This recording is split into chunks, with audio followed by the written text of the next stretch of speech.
The command to honor our father and mother doesn't go away just because we get married, but how we show that honor has to change.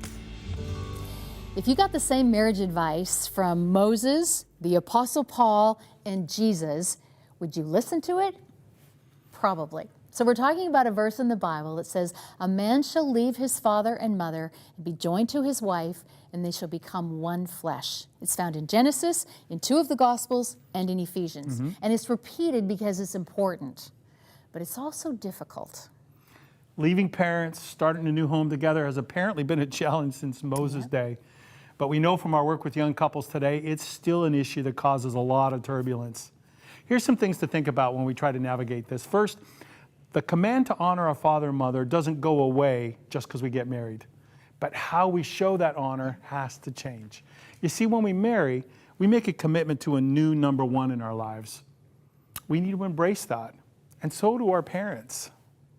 In an ideal situation, mom and dad will just step back graciously into a support role, and we'll step up to be each other's primary life companion, the very first place we go for emotional and physical and spiritual partnership.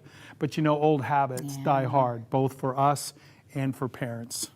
And there may also be unresolved issues between us and our parents, and until we put those things to rest, they'll play out in our marriages.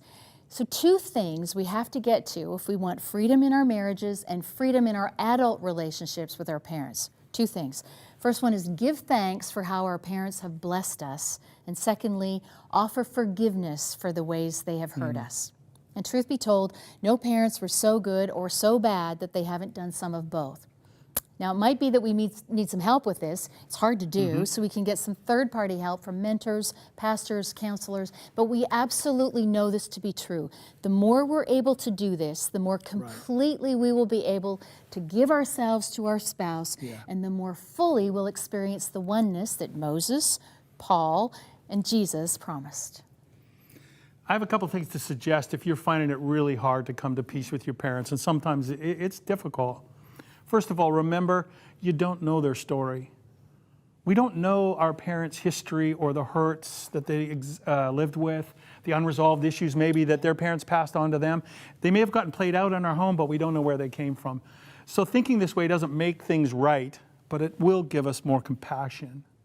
And secondly, lean on God for grace. Remember this instruction. It's found in Ephesians chapter 4, verse 32. Be kind to one another, tender-hearted, forgiving each other just as God in Christ has forgiven you.